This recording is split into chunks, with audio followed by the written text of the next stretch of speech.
شفاء صدور فاض وعطر كل لسان.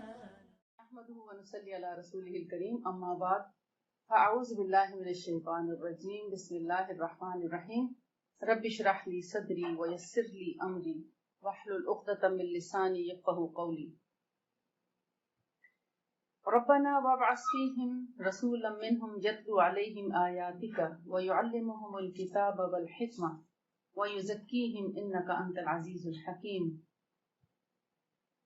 حضرت ابراہیم علیہ السلام نے لوگوں کی بھلائی کے لیے جب اللہ کا گھر تعمیر کیا تو اس وقت انہوں نے اللہ تعالیٰ سے جو دعا کی وہ یہی دعا تھی کہ اے ہمارے پالنے والے، ان لوگوں میں سے یعنی انہی میں سے اپنا ایک رسول مبعوث فرما، یہ رسول ان کو تیری آیات پڑھ کر سنائے اور ان کو تیری کتاب کا علم سکھائے اور حکمت سکھائے اور پاکیزہ کرے، کیونکہ تو ہی سب سے بڑائی والا، سب سے بڑا، غالب اور حکمت والا ہے.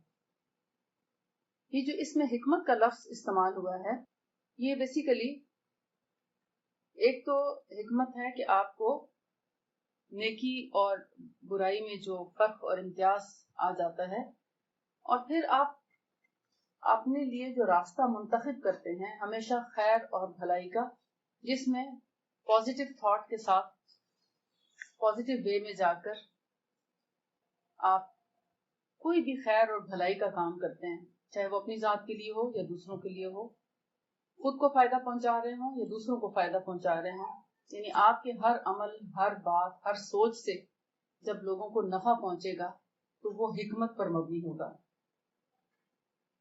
انسان جب زمین پر آباد کیا گیا تو اسے وہاں پر رہنے کا سلیقہ سکھانے اور زمین کی سہولتوں سے فائدہ اٹھانے کا طریقہ سکھانے کے لیے تاریخ کے ہر دور میں رسول آئے. یہ لوگوں کو اچھی زندگی گزارنے کا طریقہ سکھاتے تھے. یعنی جو رسول آتے تھے اور انبیاء آتے تھے وہ سب کے سب صرف لوگوں کو رب کی شناخت کرانے یا کہتے ہیں نا خدا شناس بنانے کے لیے تو آتے ہی تھے، مگر اس کے ساتھ ساتھ وہ زندگی کا بہترین طریقہ بھی سکھاتے تھے اور بیماریوں سے بچاؤ کے طریقے بھی سکھاتے تھے. یعنی گویا وہ اللہ کے رسول ہونے کے ساتھ ساتھ، نبی ہونے کے ساتھ ساتھ ایک طبیب بھی ہوتے تھے یا حکیم بھی ہوا کرتے تھے. ان تمام چیزوں کے ساتھ یعنی انبیاء جو لوگوں کو اپنے رب کی پہچان کرانے کے لیے آتے تھے، ان میں سے ان کا ایک فرض لوگوں کو صحت کا علم دینا اور صحت مند رہنے کا سلیقہ سکھانا بھی تھا. گویا یہ علم جو ہے، علم طب، یہ دراصل انبیاء کی میراث. یہ علم انبیاء سے چلا اور آج دنیا میں اس کی کتنی ویرائٹی پائی جاتی ہے. تندرستی کو قائم رکھنے اور کھوئی ہوئی صحت کو واپس لانے کی ذمہ داری ایک روحانی علم سمجھا جاتا رہا ہے. اب میڈیکل سائنس ٹوٹلی ڈیفرنٹ ہو گئی ہے. وہ ایسے ہی ہے نا، جب آپ دین سے دنیا کو الگ کرتے ہیں تو پھر دنیا بے راہ روی کی طرف زیادہ چل پڑتی ہے. دین اور دنیا ساتھ ساتھ ہیں. دنیا میں رہتے ہوئے ہی دین پر عمل کرنا ہے. دین پر عمل کرنے کے لیے کوئی اور زندگی ہم کو نہیں ملے گی. اسی زندگی میں ہی ہمیں دین، دنیا اور صحت، ان سب کو ساتھ ہی لے کے چلنا ہے. اور آپ کو وہ حدیث یاد ہوگی جس میں دعا سکھائی گئی ہے کہ جب دعا کرو تو سب سے پہلے ایمان کی دعا کرو اور اس کے ساتھ عافیت کی دعا کرو. اور عافیت کیا ہے؟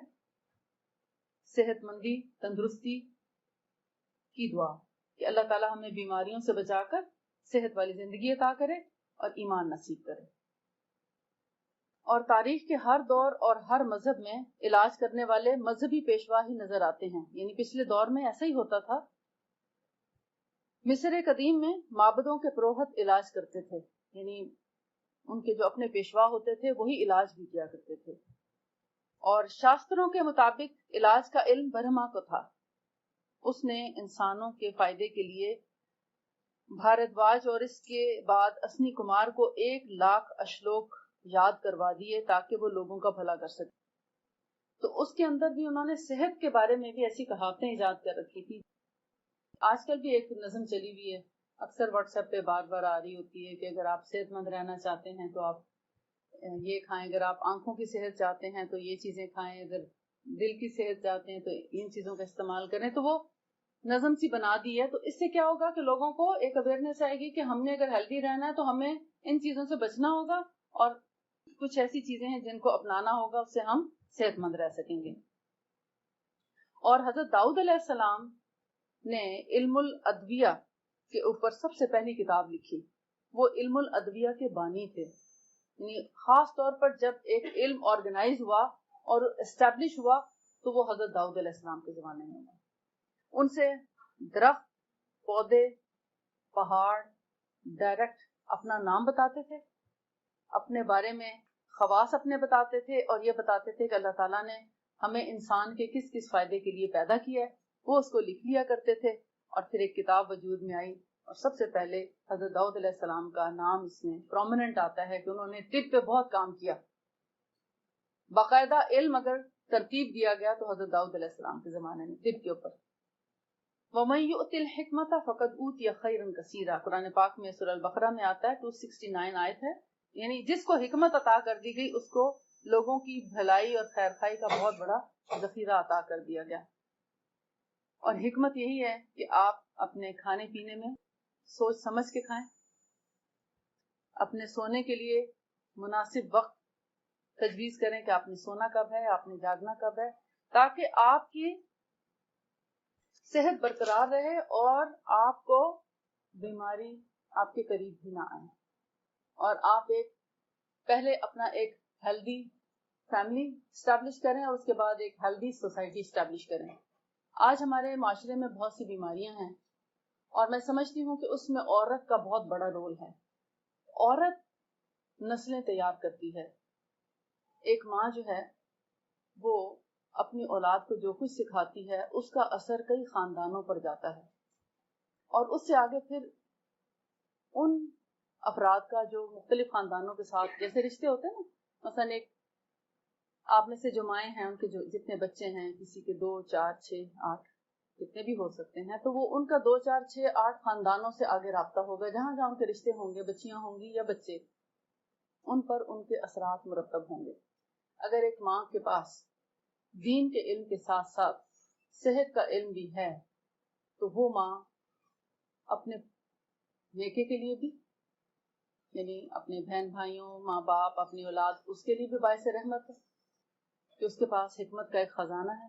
اور وہ اپنے سسرال والوں کے لیے بھی بہت بڑی نعمت ہے کہ جس گھر میں جائے گی اس گھر کو بھی بنا سنوار دے گی، بظاہر چیزوں سے نہیں بلکہ اخلاق، تربیت، کردار سازی میں اس کا بہت بڑا رول ہوگا. جب ایک بچے کی صحت اچھی نہیں تو آپ کا کیا خیال ہے کہ آپ اس سے کیا توقع رکھتے ہیں کہ یہ بڑے ہو کر کیا بنے گا، کیا رول پلے کرے گا اپنی فیملی میں، پھر اپنی سوسائٹی میں، اور پھر امت مسلمہ میں. ہمیشہ انہی لوگوں نے کوئی رول پلے کیا ہے جن کی صحت استوار رہی. آپ جیسے قرآن کا علم حاصل کر رہے ہیں، اگر آپ لوگ قرآن کے علم کے ساتھ ساتھ سنت کا علم بھی حاصل کریں، جس کے اندر ایک شعبہ طب کا بھی ہے، اور طب اصل میں آپ کی تمام عبادات پر حاوی ہے. اگر آپ غور کریں، آپ کی نماز، آپ کا روزہ، آپ کا حج عمرہ، آپ کی زکوٰۃ، آپ کا جہاد، چاہے وہ نفس کے ساتھ ہے، چاہے وہ علم کے ساتھ ہے، چاہے وہ آپ اپنے گھر میں بچوں کو سکھانے میں یا دوسرے لوگوں کو سکھانے میں جو کوشش بھی کرتے ہیں، وہ سب کا سب جہاد میں آتا. اگر آپ کے گھٹنوں میں یا کمر میں درد ہے تو کیا آپ سجدہ کر سکتے ہیں؟ آپ کی نماز ادھوری ہو گئی نا. آپ کی نماز میں وہ چاشنی، وہ لذت، وہ مزہ، وہ سکون آئے گا؟ نہیں آئے گا نا. اور پھر آپ یہ بھی کوشش کریں گے کہ چلیں فرائض تو ادا کر لوں، سنتیں اب نہیں پڑھی جا رہی، کہ ٹھیک ہے اوائڈ کر سکتے ہیں آپ سنت، کہ ہمت نہیں ہے. بخار ہے تو بھی آپ کچھ نہیں کر سکتے، مشکل سے نماز فرض ادا کریں گے. اور اسی طرح روزہ تو رکھنے کے قابل ہی نہیں. پھر اگر آپ کی صحت ٹھیک نہیں تو آپ نفل روزہ تو چھوڑیں، فرض روزہ بھی رکھنے کے قابل نہیں، اور صحت اچھی نہیں تو روزگار کے مواقع بھی میسر نہیں، ذریعہ معاش کے بھی قابل نہیں۔ بہت سے لوگ آپ دیکھتے ہیں یہاں پر جب لوگوں سے ملنے کا اتفاق ہوتا ہے تو بہت سے لوگ بیماری کی وجہ سے گھر میں بیٹھے ہیں، کمانے والا کوئی نہیں، بہت برے حالات ہیں۔ اور ایسے سفید پوش لوگ بیچارے جو صرف اپنے رب سے آس امید لے کر بیٹھے ہوتے ہیں، وہ کسی سے اظہار نہیں کر سکتے کیونکہ صحت خراب ہے۔ صحت کی خرابی کی وجہ سے ذریعہ معاش نہیں تو زکوٰۃ کہاں سے دیں گے؟ تو زکوٰۃ کے بھی قابل نہیں۔ پھر اگر صحت اچھی نہ ہو تو کیا حج یا عمرے کے لیے جایا جا سکتا ہے؟ جو بیمار ہوتے ہیں وہ تو نہیں جا سکتے۔ تو گویا آپ کے سارے ارکان جو ہیں وہ کمزور ہو گئے نا۔ دیکھیں آپ کی مینٹل سیٹسفیکشن نہیں ہوتی جب تک آپ اپنے رب کو راضی نہیں کرتے۔ صبح اٹھتے ساتھ جب آپ فجر کی نماز وقت پہ ادا کر لیتے ہیں، اور اگر اس سے پہلے تہجد بھی اللہ تعالیٰ پڑھنے کی توفیق دے دے تو آپ کا وہ دن کتنا اچھا پرسکون گزرتا ہے، بابرکت گزرتا ہے۔ لیکن اگر آپ کی نماز قضا ہو جائے تو کتنی کسل مندی، سستی، کاہلی سارا دن سوار رہتی ہے۔ ایسے ہی نہیں ہوتا، کوئی کام بھی جیسے ڈھنگ سے نہیں ہو پاتا، برکت اٹھ جاتی اس دن سے، کیونکہ اللہ کی رحمت ہم سے منہ موڑ جاتی ہے جب ہم صبح کی نماز پر قابو نہیں پا سکتے، اس کو احسن طریقے سے ادا نہیں کر سکتے۔ ایک تو ہے وقت پہ ادا کرنا، پھر وہ سارے قیام، اقامت نماز جو آپ نے پڑھی ہوگی اور اس کے اندر جو سب چیزیں آتی ہیں کہ آپ نماز کو بہترین وقت پر بہترین طریقے سے رکوع اور سجدہ اور توجہ کے ساتھ اور خشوع اور خضوع کے ساتھ جب، اور پاکیزگی اور صفائی اور طہارت کے ساتھ جب آپ ایک نماز پڑھتے ہیں صحیح معنوں میں وضو کرنے کے بعد، تو آپ کے جو فوکس ہوتا ہے وہ آپ کا بہترین ہوتا ہے، اللہ تعالیٰ سے آپ کا رابطہ، ڈائریکٹ کنیکشن آپ کا ملتا ہے۔ پھر آپ جو دعا بھی کرتے ہیں وہ آپ کی قبول بھی ہوتی ہے، اور آپ کے دل کو ایک ڈھارس، ایک تسلی بھی ہوتی ہے، اور آپ کا سارا دن بہت آسان ہو جاتا ہے۔ اور آپ جو کام صبح میں سوچتے ہیں کہ آج میں نے کلاس میں جانا ہے، میں نے یہ پڑھنا ہے، میں نے یہ سبق یاد کرنا ہے، آج کا میں نے ٹیسٹ جو ہے اس کی تیاری کرنی، وہ سارے کے سارے کام آپ سے آسانی سے ہو جاتے ہیں۔ صبح شام کی دعائیں ہیں، اذکار ہیں، تسبیحات ہیں، اللہ کا ذکر ہے، استغفار ہے، یہ ساری چیزیں ہمارا پروٹوکول ہے، کیونکہ جب ہم اللہ کو یاد کرتے ہیں تو اللہ تعالیٰ ہم کو یاد کرتا ہے۔ فَاذْكُرُونِي أَذْكُرُكُمْ وَاشْكُرُوا لِي وَلَا تَكْفُرُونِ، تم مجھے یاد کرو تو میں تمہیں یاد رکھوں گا۔ جب ہم اپنے رب کو یاد رکھتے ہیں تو ہمیں نہ تو ہمیں کوئی بیماری آتی ہے، نہ ہمیں کوئی حادثہ پیش آتا ہے، نہ ہمیں کوئی ایسا نقصان ہوتا ہے اس دن جس دن ہم اپنے رب کو کہتے ہیں نا سنت طریقے کے مطابق اگر یاد کر لیتے ہیں، نہ ہمارے نزدیک کوئی بیماری آتی ہے۔ اور جب ہم خود بھول جاتے ہیں تو آپ نے دیکھا ہوگا، میں ابھی اتنا وقت نہیں کہ میں آپ سے یہ پوچھ سکوں کہ آپ ہاتھ کھڑا کر کے بتائیں کہ جس دن آپ صبح شام کے اذکار نہیں کرتے تو اس دن آپ یعنی ایسا واقعہ ہوا ہو کہ آپ اذکار بھولے ہوں، یا آپ نے کوئی بھی سنت جو آپ ریگولر بیسس پہ کر رہے ہیں اور اس کو ڈراپ کرنے لگے ہوں، تو آپ کے ساتھ دن میں کیا پیش آتا ہے یا کیا کیا واقعات پیش آئے، تو سب کے ساتھ کوئی نہ کوئی ایک ایسا ضرور یادگار لمحہ ہوگا کہ وہ بتا سکیں گے کہ میرے ساتھ یہ پرابلم ہو گئی کہ جس دن میں نے اذکار چھوڑے، جس دن میں نے تسبیحات نہیں کی، جس دن میں نے قرآن کا جیسے منزل یا قرآن کی تلاوت نہیں کی۔ یہ سب چیزیں ہمیں صحت مند رکھتی ہیں۔ ہمارا عقیدہ اللہ رب العزت پر، اللہ وحدہ لا شریک پر ایمان کا پختہ ہونا، نبی صلی اللہ علیہ وآلہ وسلم کو آخری رسول سمجھنا، اللہ کا دیا ہوا برحق پیغمبر اور رسول، کہ انہوں نے جو اللہ تعالیٰ نے ان کو پیغام دے کے بھیجا وہ سب کا سب انہوں نے منوعاً ہم تک پہنچایا، نہ اس میں سے کوئی کمی کی، نہ اس میں کچھ اضافہ کیا۔ تو جس طرح ان تک اللہ کا دین پہنچا انہوں نے ہم تک پہنچا دیا۔ اب یہ ہماری ذمہ داری ہے کہ ہم اس کو کس طرح لے کر، یعنی کس طرح سیکھتے ہیں، کس طرح اس کو اپلائی کرتے ہیں، کس طرح سے دوسروں تک پہنچاتے ہیں۔ اور یہ دوسروں تک پہنچانے کا پہلے کی بات یہ آپ دیکھیں کتنے آپ کی کولیگز ایسی ہیں جو صحت خراب ہونے کی وجہ سے اکثر چھٹی پہ ہوتی ہیں۔ ایک وہ اسٹوڈنٹ جو ریگولر بیسس پہ آتی ہے اور ایک وہ جو اکثر چھٹی پہ ہوتی ہے، کیا دونوں کا علم برابر ہو سکتا ہے؟ کیا دونوں کے مارکس بھی برابر ہو سکتے ہیں؟ کیا دونوں کا عمل برابر ہو سکتا ہے؟ نہیں ہو سکتا۔ تو صحت ایک بہت امپورٹنٹ چیز ہے، اسی لیے اللہ تعالیٰ نے صحت کا علم بھی انبیاء کے ذریعے دیا۔ یہ بعد میں انبیاء کے جو تعلیمات لے کر چلنے والے ہیں ان سے یہ علم اور لوگوں میں بٹ گیا، یا اس کی اور بہت سی شاخیں نکل آئیں، دوسرے لفظوں میں آپ یہ بھی کہہ سکتے ہیں، اور دین کا علم الگ ہو گیا اور صحت کا علم ٹوٹلی الگ ہو گیا۔ جبکہ ہم نبی صلی اللہ علیہ وسلم کے اسوہ حسنہ کو دیکھیں تو ہمیں بہت سی جگہوں پر رسول اللہ صلی اللہ علیہ وسلم بہترین علاج بتاتے ہوئے نظر آتے ہیں. تو ہم چونکہ سب خواتین ہیں تو میں چاہوں گی کہ خواتین کی بیماریوں سے متعلق کچھ چیزیں میں آپ کے گوش گزار کر دوں، جس میں سب سے پہلے عورت کی جو زینت ہے اور عورت سے متعلق جو چیز ہے وہ ہے پاکیزگی، طہارت، صفائی ستھرائی، اور اس پر قائم رہنا کس طرح پاسبل ہے، تو اس پر میں بات کروں گی، اور اس سے ریلیٹڈ بیماریاں اور ان کا علاج. اسلام ہمیں سب سے پہلے صفائی، طہارت اور پاکیزگی کا درس دیتا ہے. اسی لیے آپ جب حدیث کی کوئی بھی کتاب اٹھاتے ہیں تو سب سے پہلا باب جو ہوتا ہے وہ طہارت اور پاکیزگی کا ہوتا ہے. کیونکہ نماز پڑھتے ہوئے اگر آپ کے کپڑے پاک نہیں، آپ کا جسم پاک نہیں، یا آپ کی پراپر طہارت نہیں، تو آپ کی نماز قبول نہیں، اور آپ کی پھر نماز میں یکسوئی بھی نہیں. نماز سے پہلے مثلا آج آپ مینسز سے فارغ ہوئے مثال کے طور پر، اب آپ کو مینسز سے پاک ہونے کا جو امہات المؤمنین کا طریقہ تھا اگر وہ آپ کو معلوم ہے اور آپ اس کے مطابق اپنی پاکیزگی اور طہارت کا اہتمام کرتی ہیں، تو تب تو آپ کے پورے آگے 3 ہفتوں کا کام جو ہے وہ احسن طریقے سے چلتا ہے. اور اس میں نمازیں اور روزے بھی جتنے اس میں رکھنے آتے ہیں اور ذکر اذکار، اس پر آپ قائم رہ سکتے ہیں. ادروائز آپ اس پر قائم نہیں رہ سکتے. ایک دن پڑھیں گے دوسرے دن چھوٹ جائیں گے، دوسرے دن پڑھیں گے تیسرے دن پابندی نہیں ہو سکتی. ایک چیز کو باقاعدگی اور ریگولرلی کرنے کی عادت تبھی پڑتی ہے جب آپ پاکیزگی اور طہارت کے ساتھ چلتے ہیں. اور پاکیزگی اور طہارت میں بھی ریگولرلی آپ کو کرنے کی عادت ہونی چاہیے. یہ نہ ہو ایک دفعہ مینسز نہانے کے بعد تو آپ کو یاد رہے کہ ہم نے اپنی صفائی اور پاکیزگی کا اہتمام کرنا ہے، اور دوسری دفعہ آپ بھول جائیں. جو شادی شدہ خواتین ہیں ان کو پتا ہونا چاہیے کہ انٹر کورس کے بعد ان کی پاکیزگی اور طہارت کس طرح پاسبل ہے، اور جو غیر شادی شدہ لڑکیاں ہیں ان کو بھی یہ پتا ہونا چاہیے کہ آفٹر مینسز ان کو کس طرح اپنی پاکیزگی کا اہتمام کرنا ہے. کیونکہ یہ ایک بنیادی چیز ہے اور اس پر عموماً بات نہیں کی جاتی.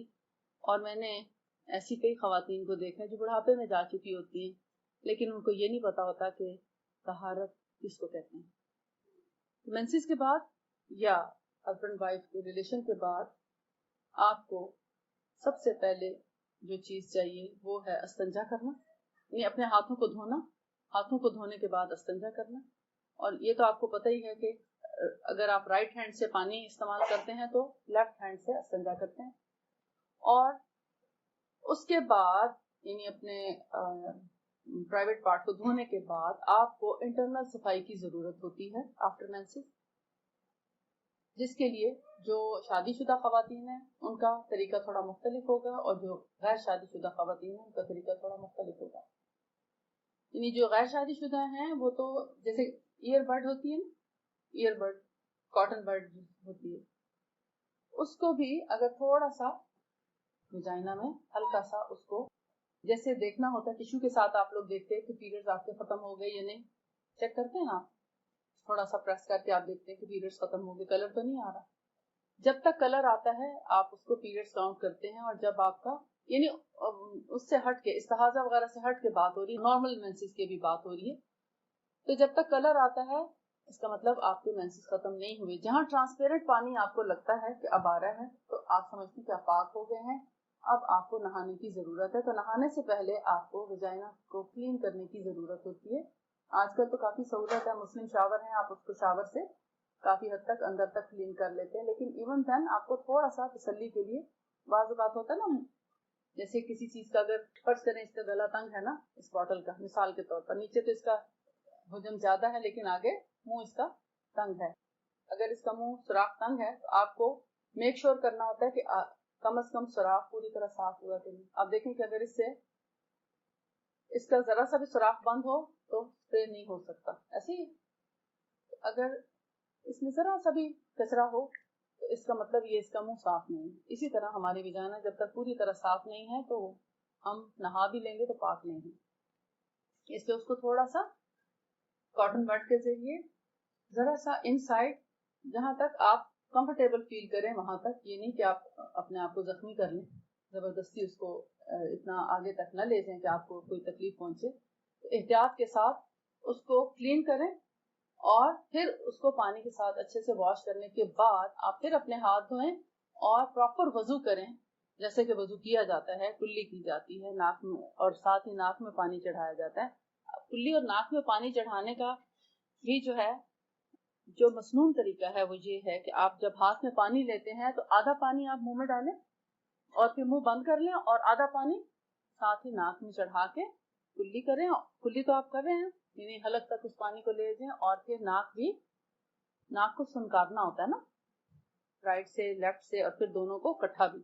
یہ مسنون طریقہ ہے جب ہم ناک کو بہت اچھے طریقے سے صاف کرتے ہیں اور گلے کو حلق تک پانی سے واش کر لیتے ہیں، ایک تو ہماری منہ کی اسمیل ختم ہو جاتی ہے، اور اگر کھانے پینے کی کوئی چیز منہ کے اندر ہے وہ صاف ہو جاتی ہے، اس سے ہمارا گلے کی خرابی سے بھی نجات ہوتی ہے۔ ثواب تو اپنی جگہ ہے، مگر اس کا میڈیکل فائدہ یہ ہے کہ آپ کا منہ اور ناک بہت اچھے سے صاف ہو جاتا ہے۔ بہت سے لوگوں کو جن کو سائنس کا پرابلم ہے وہ پراپر طریقے سے ناک کو صاف کرنے کی وجہ سے سائنس اور پالپس وغیرہ جیسی یا جیسے ڈی این ایس کے پرابلم سے کافی حد تک بچ سکتے ہیں، کیونکہ ناک کو اچھے طریقے سے صاف کرنے کا مقصد یہ ہے کہ آپ جیسے اسپیشلی میں سمجھتی ہوں صبح فجر کے وقت، فجر کی نماز کے لیے جب آپ وضو کرتے ہیں تو جو شیطان ناک کی سونٹ پہ رات گزارتا ہے اس کو ایک طرح سے نکال دیتے ہیں جب آپ ناک میں پانی چڑھا کر زور سے سنکارتے ہیں۔ ٹھیک، تو یہ سنت طریقہ ہے، اس کے مطابق کرنے سے آپ کو حلق، گلے اور ناک کی بہت سی بیماریوں سے نجات مل جاتی ہے۔ تو آپ پراپر وضو کرنے کے بعد پھر غسل کریں۔ پیر تو اینڈ میں بھی دھوئے جا سکتے ہیں، لیکن باقی آپ پورا وضو تک کر لیں، اور جب آپ نہا کے فارغ ہوں تو آخر میں پاؤں دھو لیں، تو یہ آپ کا وضو کمپلیٹ ہو جاتا ہے۔ ہاں، اگر اس دوران آپ کا دوبارہ سے جیسے آپ سوپ کا استعمال کرتے ہیں اور آپ کا پرائیویٹ پارٹ پہ ہاتھ لگتا ہے تو آپ کو پھر دوبارہ نیا وضو کرنا ہوگا نماز پڑھنے کے لیے، اور اگر آپ کا وہاں ہاتھ نہیں لگا تو آپ کا وہی وضو برقرار ہے، آپ اس غسل کے بعد نماز پڑھ سکتے ہیں۔ تو یہ ہے انٹرکورس کے بعد اور حیض کے بعد صفائی، یعنی طہارت کا طریقہ۔ باقی پورے غسل کا طریقہ میں نہیں مطلب وہ تو آپ کو میرا خیال ہے پڑھایا ہی گیا ہوگا، اور ہو سکتا ہے بہت سے لوگوں نے طہارت کا طریقہ پڑھا بھی ہو، لیکن چونکہ آپ قرآن کے داعی بننے والے ہیں، قرآن کے اسٹوڈنٹ ہیں، پڑھ رہے ہیں قرآن، اللہ تعالیٰ آپ کے اس علم میں برکت دے اور عمل میں بھی برکت دے، اور آپ کی یہ ساری ایفرٹس آپ سے قبول کرے۔ اس کے لیے بہت ضروری ہے کہ ہم خود یکسو ہوں، اور یہ یکسوئی آ نہیں سکتی جب تک کہ ہم طہارت اور پاکیزگی کا اہتمام نہ کریں۔ اب جو لوگ طہارت اور پاکیزگی کا اہتمام نہیں کرتے ان کو جو بیماریاں لاحق ہوتی ہیں ان کا ذکر کرتے ہیں۔ میرے پاس بہت سے ایسے کیسز آتے ہیں جن خواتین کو پی آئی ڈی کا پرابلم ہوتا ہے۔ پی آئی ڈی ہوتی پیلوک انفلیمیٹری ڈیزیز۔ یہ پی سی اوز تو الگ مسئلہ ہے، پالیسسٹک اووریز یا پی سی اوز، فائبرائڈز، یہ الگ ہیں۔ پی آئی ڈی جو ہے یہ ایکچولی اندر ایک انفلیمیشن ہو جاتی ہے، اس انفلیمیشن کی وجہ سے پھر آہستہ آہستہ اینڈومیٹریوسس ہو جاتا ہے، اور اینڈومیٹریوسس کا مطلب یہ ہے کہ آپ کی اگر فرض کریں یہاں آپ کا یوٹرس ہے تو یہ ایک نالی ادھر آتی ہے اور ایک نالی ادھر جاتی ہے، اور ان کے اس نالی کے اینڈ پہ اووریز ہیں، دونوں طرف اووریز ہیں، چھوٹی چھوٹی اووریز ہوتی ہے بالکل، اور درمیان میں یوٹرس ہوتا ہے، اور نیچے آپ کا ایک قسم کا یہ وہ ہے پیلوس ہے جس کے اندر یہ سب چیزیں رکھی گئی ہیں۔ اللہ تعالیٰ نے بنایا ایسے ہے، اسی لیے جب بچہ پیدا ہوتا ہے تو یوٹرس جتنا بھی بڑا ہوتا چلا وہ پیلوس میں سما جاتا ہے، جیسے ایک بیلون میں پانی ڈالو تو بھرتا جاتا ہے اور بڑا ہوتا جاتا ہے، اسی طرح عورت کا یوٹرس بھی بچہ اس کے اندر جب پرورش پاتا ہے تو وہ بہت، آپ دیکھتے ہیں 5-5 7 بچے بھی پیدا ہو جاتے ہیں، تو اللہ کی حکمت ہے نا اس میں۔ بہرحال پیلوس کے اندر بچہ یوٹرس کے اندر بیسیکلی پرورش پاتا ہے، اور وہ سب چیزیں پیلوس میں ہوتی ہیں۔ اسی پیلوس میں ایکچولی ایک گندا مادہ جمع ہو جاتا ہے، اور اس گندے مادے کے مسلسل رہنے کی وجہ سے یہ یوٹرس الگ ہوتا ہے، یہ اووری رائٹ اووری الگ ہے، لیفٹ اووری الگ ہے۔ ہوتا کیا ہے کہ جب یہ مادہ بہت دیر تک اس کے اندر پڑا رہتا ہے، اس کے اخراج کا کوئی رستہ ہے، کیونکہ آپ نے کبھی صفائی نہیں کی، شادی شدہ خواتین کا سلسلہ رہ گیا. میں نے ان میرڈ کا بتایا مگر شادی شدہ خواتین کا نہیں بتایا کہ شادی شدہ خواتین یا تو کاٹن بڈ کا استعمال کریں مینسس کے بعد یا انٹرکورس کے بعد, یا پھر اگر وہ نہ ہو تو گاز آپ سمجھتے ہیں پٹی جس سے بینڈیج وغیرہ کرتے ہیں, کاغذ میں لپٹی ہوئی پٹیاں نہیں آتی, ہاتھوں پہ پٹی نہیں باندھتے, جل جائے کٹ جائے پٹی باندھتے ہیں نا, وہ کون سی پٹی ہے, اسے گاز کی پٹی کہا جاتا ہے. ٹھیک ہے, تو اسی کا اگر ایک اسکوائر پیس اتنا سا لے لیں فرض کریں. اگر کاٹن بال نہیں ہے, اول تو میڈیکل ہال سے کاٹن بالز کا پیکٹ مل جاتا ہے, وہ اصل میں اسٹرلائزڈ ہوتا ہے. یہ بینڈیج بھی چونکہ اسٹرلائز ہوتی ہے اس لیے میں آپ کو بتا رہی ہوں. فرض کریں اتنی چوڑی اگر بینڈیج ہے 3-4 انچ کی, تو اس کو آپ اسکوائر پیسز میں کٹی ہوئی بھی ملتی ہے, آپ کاٹ کے اس کو فولڈ کر لیں اگر اس طرح, ٹھیک ایسے اگر فولڈ کر لیں تو اس فولڈنگ کو بھی, چونکہ یہ تھوڑا ٹیشو ہارڈ ہے اس لیے اتنا نہیں نظر آئے گا صحیح طرح, یا پھٹ سکتا ہے, ٹیشو پھٹ جائے گا, ٹیشو کا بھی استعمال نہ کریں کیونکہ یہ انفیکشن کرتا ہے, اور اگر آپ کو پتہ چل جائے کہ ٹیشو کس طرح بنتے ہیں تو آپ کبھی ٹیشو استعمال نہ کریں. وہ انشاءاللہ دیکھتے ہیں اگر وقت ملا تو بعد میں بتاؤں گی. تو اس طرح آپ گاز کو, یہ میرڈ وومن کے لیے ہے کہ اس طرح گاز کو اپنے انگلی پہ لپیٹ لیں اور اس کے ذریعے اپنے ویجائنا میں تھوڑا آگے کر کے, اور اس سے پورا یعنی جو بھی ڈسچارج کا پانی ہے اس کو, یا مینسس کے بعد اگر تھوڑا بہت خون یا کوئی گندگی رہ گئی ہے تو اس کو صاف کر لیں اپنی ویجائنا. وہ سارے کا سارا کچھ بھی مواد ہو وہ سارا اس میں جذب ہو کے باہر آ جاتا ہے. اس کے بعد آپ مسلم شاور سے اپنا ہاتھ دھونے کے بعد اس کو صاف کر لیں, 2-3 دفعہ سے صفائی کرنے کے بعد. امہات المومنین اس میں مسک آپ سمجھتے ہیں, خوشبو لگایا کرتی تھی, پیور مسک لگاتے تھے. اس کو بھی اسی طرح تھوڑا سا جب ہاتھ صاف ستھرا ہو تو ہلکا سا ہاتھ کو بھی ٹچ کرتی جسم کے اندر سے اس کو کر دیا کرتے تھے. اس سے جو آپ کے نہ صرف اندرونی حصے خوشبودار ہو جاتے ہیں بلکہ آپ کی پوری باڈی کے اندر ایک خوشبو سی سمائی رہتی ہے.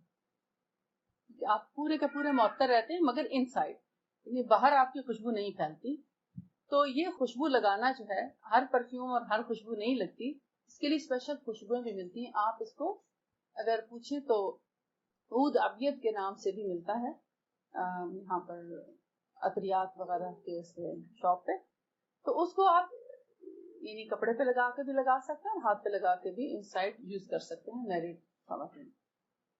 اچھا, اس کے بعد جو پیلوک انفلیمیٹری ڈیزیز کی بات ہو رہی تھی, جو لوگ اس چیز کا اہتمام نہیں کرتے, طہارت اور پاکیزگی کا, ان کے اندر PID کا پرابلم زیادہ اکثر پایا جاتا ہے. اور وہ ہمارے, جیسے میں نے آپ کو بتایا کہ یہ یوٹرس اووریز ہیں اور یہ فیلوپین ٹیوبس کا جو راستہ ہے, یہ ساری کی ساری چیزیں جب گتھم گتھا ہو جاتی ہیں تو اس کو اینڈومیٹریوسس کہتے ہیں. یعنی اووری ادھر سے یوٹرس کے ساتھ چپک گئی, ادھر سے یہ بھی یوٹرس, سب چیزیں اکٹھی ہو گئی, مرغوبہ بن گئے. وہ کیوں ہوا؟ PID کی وجہ سے. وہ اندر رہ رہے تو انہوں نے جسم کے حصے گلا دی. جیسے گلا کسی کا خراب رہتا ہے, ٹونسلز ہو جاتے ہیں, گلا بہت زیادہ پک جاتا ہے. آپ دیکھتے ہیں کہ ٹونسل جہاں سے اٹھ کے درمیان میں جو کوا ہوتا ہے نا لٹکا ہوا, اس کے ساتھ جا کے چپک جاتا ہے. کسی کا ایک طرف سے چپکا ہوا نظر آتا ہے, کئی پیشنٹس میں دونوں طرف کے چپکے ہوئے نظر آتے ہیں. ان کے یہاں پر اینڈومیٹریوسس والا سما ہو رہا ہوتا ہے کہ پورے کا پورا گلا اس کے ساتھ, یہ جو کوا ہوتا ہے نا اس کے ساتھ چپک جاتے ہیں, ٹونسلز بڑے بڑے ہو کر پورا بند ہو جاتا. اسی لیے کئی بچے کھانا نہیں کھا سکتے, کیونکہ وہ کھانا کھائیں تو ان سے کھانا کھایا نہیں جاتا, تو سب پورا پیچھے سے اتنا بڑا کوا اتنا چوڑا ہو چکا ہوتا ہے ٹونسلز جڑنے کی وجہ سے. پھر اینڈومیٹریوسس کا کیا کرے؟ اینڈومیٹریوسس اگر آپ ڈاکٹر کے پاس ہیں, لوگوں نے 3 دفعہ بھی سرجری کرائی مگر وہ ٹھیک نہیں ہوئے. کیونکہ اب آپ خود ہی سوچیں کہ اگر ادھر کی اووری بھی یوٹرس کو چپک گئی ہے, ادھر کی اووری بھی یوٹرس کو چپک گئی ہے, اور اس کی ایک کوئی شیپ بھی نہیں رہی, تو وہ کیسے اس کو کاٹ کے الگ کریں گے؟ اس کو کاٹیں گے اووری ختم ہو جائے گی, ادھر سے کریں گے یوٹرس زخمی ہو جائے گا, کیا کریں؟ لہذا کبھی وہ ادھر سے تھوڑا سا کاٹ کے الگ کرنے کی کوشش کرتے ہیں, کبھی ادھر سے. 2-3 آپریشن کے بعد بھی لوگ اس طرح مایوس ہو کے بیٹھے ہوتے ہیں کہ کوئی حل نہیں نکلا. ایسی صورت میں جب PID کا پرابلم ہو جائے تو سب سے پہلے طہارت کریں اور اس کے بعد کلونجی کا تیل, بلیک سیڈ آئل اپلائی کریں. کیسے؟ اس کے 2 طریقے ہیں. ایک ایپلیٹر ہوتا ہے جس سے کریم لگاتے ہیں ویجائنا میں, وہ کریم کے ساتھ ہی ملتا ہے. لوگ کیا کرتے ہیں جن کو میں بتاتی ہوں کریم لے کے ضائع کر دیتے ہیں, اپلیٹر لے کے بلیک سیڈ آئل لے کے اس کو اپلائی کر دیتے ہیں. دوسرا طریقہ یہ ہے کہ اگر بالکل پتلے چھوٹے سائز کی سرنج نہیں ہوتی, سرنج ہوتی انجیکشن لگانے والی, اس کی پن اتار دیں آگے سے اور اس میں 1 ٹی اسپون جتنا بلیک سیڈ آئل بھر لیں, اس کے اندر سکشن کرنے سے بھر لیں, اور جب آپ سونے لگیں یعنی لیٹتے وقت یہ لیٹ کے پراپر طریقے سے اس کو ویجائنا میں, یہ موسٹلی ہوتی میرڈ فیمیل کو ہوتی ہے یہ پرابلم, ان میرڈ لڑکیوں میں سے 1000 میں سے یا 2000 میں سے کسی کو ہوتی ہوگی ایک کو. لہذا یہ ان میرڈ بچیوں کا پرابلم نہیں ہے, یہ میرڈ, اور وہ بھی اسپیشلی جن خواتین کے بچے ہوں ان میں بھی پایا جاتا ہے, لیکن ضروری نہیں ہے. یہ شادی کے دوسرے دن بھی پرابلم شروع ہو سکتی ہے کسی کو, پیلوک انفلیمیٹری ڈیزیز, یعنی وہ سٹارٹ ہو جاتا ہے آہستہ آہستہ گریجولی, پہلے برننگ ہوتی ہے پھر آہستہ آہستہ انفیکشن سا ہونے لگتا ہے, درد رہنے لگتا ہے, یہ جگہ سویل کر جاتی ہے, پین شروع ہو جاتا ہے, اور وہ پین جاتا نہیں, اور پہلے تو لوور ابڈومینل پین ہوتا ہے, پھر آہستہ آہستہ لوور بیک میں بھی شروع ہو جاتا ہے, کیونکہ وہ انفلیمیشن ہوتی رہتی ہے اور وہ سارے مسل ٹائٹ ہو جاتے ہیں اور ہارڈ ہو جاتے ہیں, جس کی وجہ سے اٹھنے بیٹھنے میں مسل ٹینس ہوتے ہیں تو تکلیف ہوتی ہے. اس سرنج کے ساتھ لیٹ کے انسرٹ کر دیں, بلیک سیڈ آئل کو انسرٹ کر دیں اور لیٹے رہیں. ہاتھ بھی اگر دھونے ہیں تو وہیں کو اہتمام کریں کہ آپ لیٹے لیٹے اپنے ہاتھ دھو لیں کسی چیز میں, ڈسٹ بن میں تھیلی لگا کے اس میں دھو لیں, لیکن اٹھیں نہیں اور اسی میں آپ سو جائیں. 1 ہفتہ آپ یہ کام کریں, روزانہ 1 T spoon black seed oil syringe کے ذریعے انسرٹ کر دیں اور اٹھیں نہیں. اس کے بعد صبح ہی جیسے سو کے اٹھیں گے اس وقت اٹھیں, تو آپ دیکھیں گے انشاءاللہ آپ کا, امید تو ہے 1 ہفتے میں ہی پی آئی ڈی کا پرابلم ختم ہو جائے گا اور انڈومیٹریوسس بھی کافی حد تک ٹھیک ہوگا. لیکن انڈومیٹریوسس کو 3 مہینے سے کم ٹائم نہیں لگتا, یعنی وہ کم از کم 3 مہینے اس کا ٹائم ہے. تو اس کو آپ دیکھ لیجئے, روزانہ بھی استعمال کر سکتے ہیں. جب آپ سمجھیں کہ پین کافی حد تک کم ہو گیا ہے مگر انڈومیٹریوسس جو ہے وہ بھی باقی ہے, تو اس میں آپ قسط البحری کو پہلے سوک کر دیں. قسط البحری 1 چمچ آپ بھگو دیں پانی میں اور صبح اس کو چھان لیں, کپڑے میں چھانیں, اس کے اندر ذرے نہیں ہونے چاہیے. اب آپ اس پانی کو انسرٹ کریں, قسط البحری کے پانی کو انسرٹ کریں, 1 چائے کا چمچ یا 1 ٹیبل سپون بھی ہو تو کوئی حرج نہیں.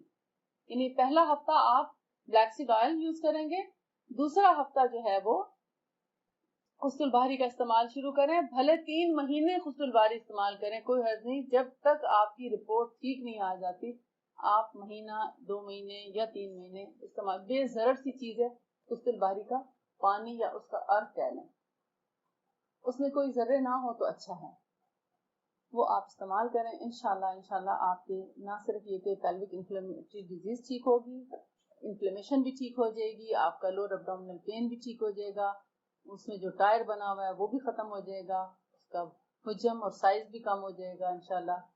اور اس کی وجہ سے اگر کمر میں درد ہے, یعنی کمر کی وجوہات کمر درد کی بہت ساری ہیں, لیکن اگر ویجائنل پرابلم ہے آپ کو تو پھر وہ بھی انشاءاللہ ٹھیک ہو جائے گا. اور مجھے امید ہے کہ جن خواتین کو لیکوریا کا مرض ہے وہ بھی یقیناً اس سے ٹھیک ہو جائے گا, کیونکہ ابھی میں نے لیکوریا پر اس کے ساتھ کام نہیں کیا ہے سچ, لیکن میں اس تناظر میں دیکھتی ہوں جو کہ قسط البحری کے یعنی جو اس کے خواص ہیں ان کو دیکھتے ہوئے میں سمجھتی ہوں. انہی سے پہلے مجھے خیال نہیں آیا, آپ سے بات کرتے کرتے خیال آیا کہ یہ اگر لیکوریا میں بھی استعمال کیا جائے تو انشاءاللہ اس میں فائدہ مند ہوگا. لیکن انشاءاللہ نیکسٹ اس کے بھی ریزلٹس دوں گی کہ ود ان اے ویک آپ کا جو پیلوس ہے وہ اس کا ٹیسٹ بالکل کلیئر آ سکتا ہے انشاءاللہ.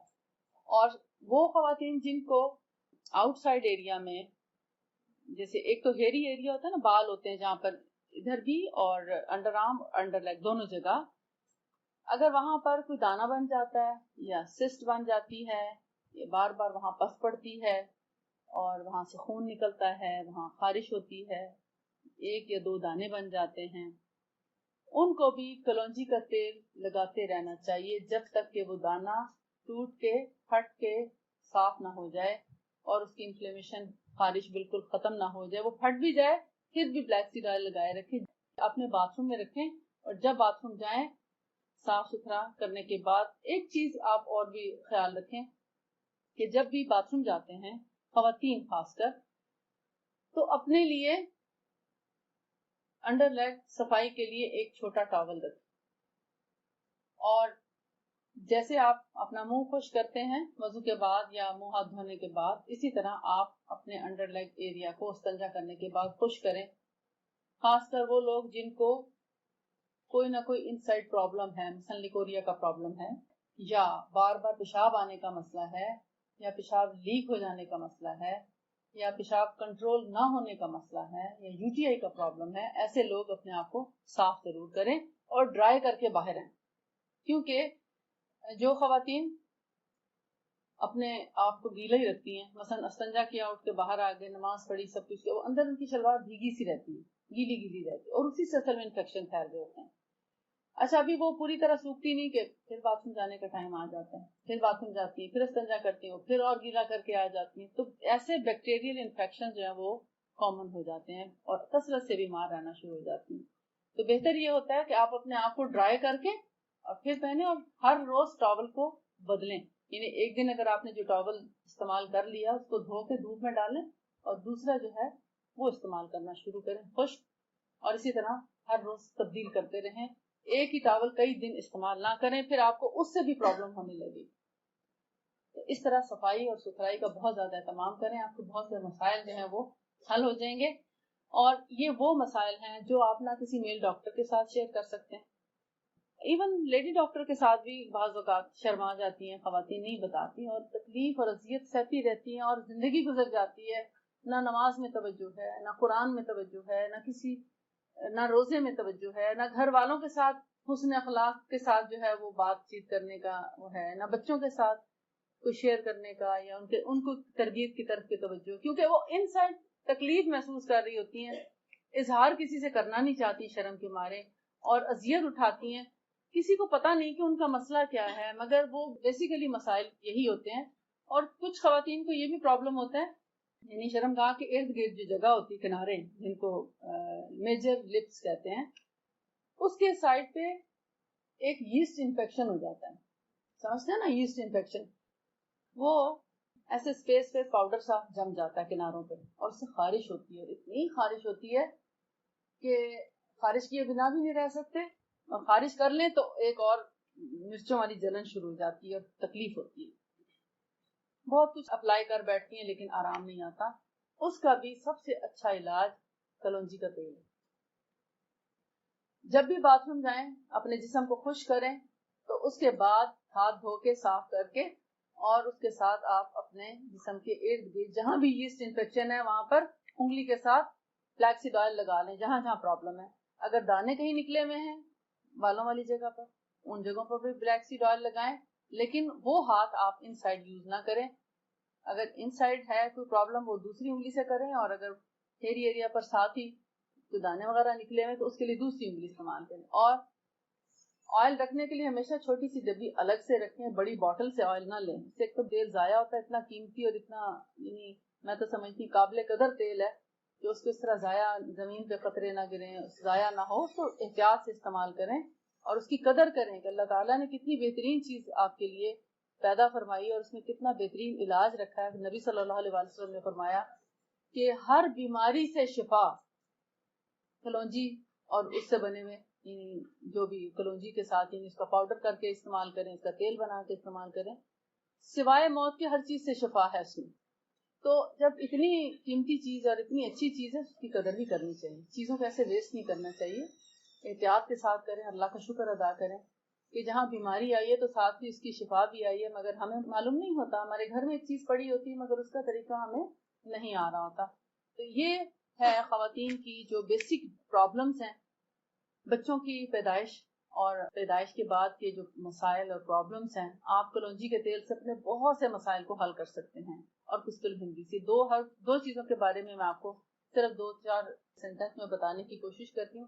آپ لوگوں کو اگر چاہیے تو آپ لکھ لیں بیماریوں کے لیے, انشاءاللہ اس سے آپ کو شفا ہوگی. نہیں, الگ الگ ہیں, کستل باہری الگ ہمارے پاس ہے تو بوٹل میں میں ویسے رکھتی ہوتی ہوں سفر میں اپنے ساتھ. دونوں کا رنگ بھی فرق ہے, دونوں کی خوشبو فرق ہے, دونوں کا ذائقہ فرق ہے, دونوں کے اثرات فرق ہیں. اثرات فرق کیسے؟ ایک تھوڑا لائٹ ہے, ایک تھوڑی اسٹرانگ ہے, بس یہ اثرات. دونوں سیم بیماریوں میں استعمال ہوتی ہیں. آپ نے یہ دیکھیں, یہ ڈارک کلر کی ہوتی ہے ہندی, یہ قسط الہندی یہ ڈارک کلر کی ہے. اس کی اسمیل اتنی اسٹرانگ ہے جیسے کسی بکرے سے اسمیل آتی ہے نا, اس سے ایسی اسمیل آتی ہے.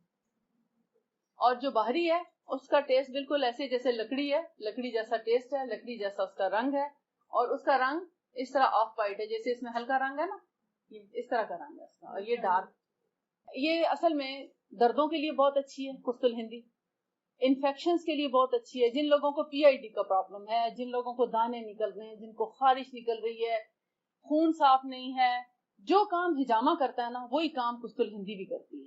یعنی ہجامہ کا مقصد کیا ہوتا ہے کہ خون کو صاف کرتا ہے, اپنے بلڈ ویسلز کو کلین کرتا ہے, بلاکیجز دور کرتا ہے, اور قسط الہندی بھی یہی کام کرتی ہے. ہمارا جسم اصل میں نالیوں کا مجموعہ ہے, رگیں ہی رگیں ہیں ہمارے جسم میں خون کی, جس میں آرٹریز بھی ہیں, وینز بھی ہیں. آرٹریز جو ہیں وہ صاف خون لے کے چلتی ہیں, وینز گندا خون لے کے. یہ ہمارے اسکن کے ساتھ ساتھ ساری وینز ہوتی ہیں گندے خون والی, کٹ جائے, جل جائے, کچھ ہو, ڈیمیج ہو تو گندا خون ضائع ہوتا ہے, صاف خون نہیں ضائع ہوتا.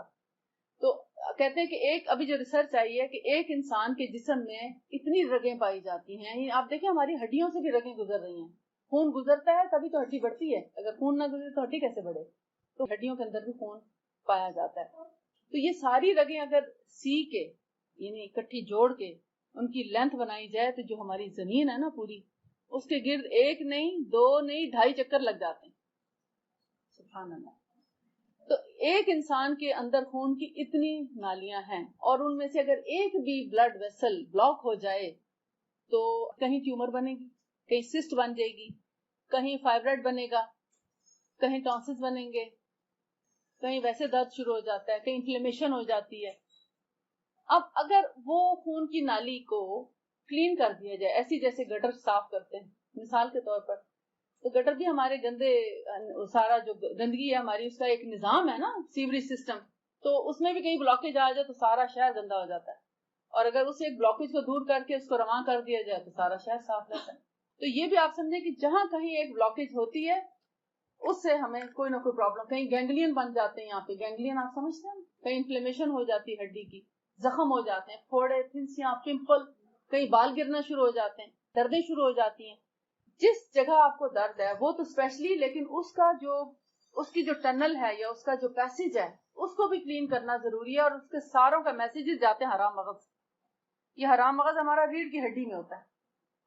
اسی لیے نبی صلی اللہ علیہ وسلم نے فرمایا کہ تم قسط البحری, شہد اور ہجامہ, ان سے علاج کراؤ. یہ دی بیسٹ ٹریٹمنٹس ہیں طب نبی میں جن سے علاج کیا جاتا ہے, اور اللہ کے رسول نے ان کو پسند فرمایا کہ یہ بے ضرر اور بہت ہی کوئک ریلیف دینے والے علاج ہیں.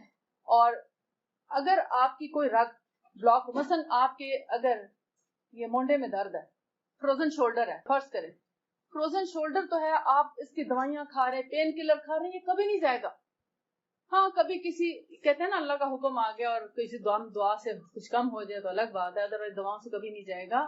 اس کی وین دبی ہوئی ہے آپ کی ریڑھ کی ہڈی میں, یہ ریلیز ہوگی, یا پھر تھوڑی بہت اس ہڈی میں, یہ جب تک ریلیز نہیں ہوں گی آپ کا شولڈر کبھی نہیں کھلے گا, یہ فروزن ہی رہے گا. اب تو نیک فروزن بھی آ رہی ہے, نیک فریز ہو جاتی ہے, شیٹیکا پین ہے, اس کی رگیں صاف ہو جائیں گی اور وہ ہوتی ہیں ہجامہ سے, اس کے بغیر وہ کھلتا نہیں. ایک دفعہ بھی اگر اس کا ان پارٹ سے ہجامہ ہو جائے, آپ کا فروزن شولڈر ایک دفعہ ہجامہ سے ختم ہو جائے. شیٹیکا اگر پراپر پوائنٹس پتا ہوں کہ اس کے پوائنٹس ہیں کہاں, اکثر لوگ ہجامہ تو کر لیتے مگر اس کا کیا ہوتا ہے کہ ان کو پتا نہیں ہوتا کہ اس کا پراپر پوائنٹ کیا ہے, اس کو کہاں سے صاف کرنا ہے, یہ نالی کہاں کہاں سے جڑی ہوئی ہے, کس کس جگہ سے گزر رہی ہے, اس کو کہاں سے کہاں تک صاف کرنا ہے. لوگ کرا تو لیتے تھے, ہمیں تو کوئی فائدہ نہیں ہوتا. وہ جب آپ کے پوائنٹ سے لوگوں کو دیکھے پالیسسٹک اووریز کے لیے مثلا ہجامہ کرایا تو وہ گردوں سے بھی نیچے کمر پہ جا کے پوائنٹس لگے ہوئے ہیں, تو وہ اووری تو آپ کی اوپر ادھر ہے, یوٹرس کے ساتھ سائڈوں پہ آگے اور پیچھے اس کی اپروچ ہے. تو اگر وہاں پوائنٹ نہیں لگا تو سسٹ کیسے ختم ہو سکتی ہے, حالانکہ PCOS ہجامہ سے ٹھیک ہو سکتی ہیں. اس کی بھی بلاکیج دور کی جا سکے. ایکچولی جہاں کپ لگایا جاتا ہے وہاں کا گندا خون جمع ہو کے اس پر جب کٹ لگایا جاتا ہے تو وہ خون اٹھایا جاتا ہے تھوڑا تھوڑا، جس سے ساری نالیاں کھل جاتی ہیں، بلڈ سرکولیشن ہو جاتی ہے، وہاں آکسیجن پہنچتی ہے. اگر وہ حصہ انکمپلیٹ ہے وہ کمپلیٹ ہو جاتا ہے، اگر زخمی ہے وہ زخم بھر جاتا ہے، اگر وہاں چوٹ لگی ہے درد دور ہو جاتا ہے، اس کی ساری بلاکیجز کھل جاتی ہیں اور ریلیف ہو جاتا ہے.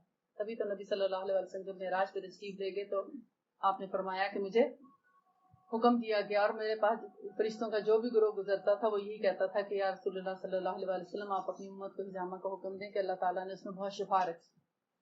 تو یہ ایک بہترین شفا کا طریقہ ہے جو ہمارے لیے میں سمجھتی ہوں کہ نعمت غیر مترکبہ ہے، کہ اس کا کوئی آلٹرنیٹ نہیں. دوائیں کھاتے ہیں آپ تو دوا سے سائیڈ ایفیکٹس ہوتے ہیں، جبکہ حجامہ سے آپ بغیر کسی دوا کے جو ہے اس سے ریلیف ہو جاتا ہے. چلے ہمارا ٹائم ختم ہو گیا ہے. اللہ تعالیٰ آپ کو بھی اور ہم کو بھی سب کو صحت اور تندرستی عطا فرمائے، اور نبی صلی اللہ علیہ وآلہ وسلم کے سنتوں کو زندہ کرنے کی توفیق عطا فرمائے، اس کے مطابق جو ہے ہماری زندگیوں کو آراستہ کرنے کی توفیق عطا فرمائے. وآخر دعوانا ان الحمد للہ رب العالمین. سبحانک اللہم وبحمدک، اشہد ان لا الہ الا انت، استغفرک واتوب الیک. السلام علیکم ورحمۃ اللہ وبرکاتہ.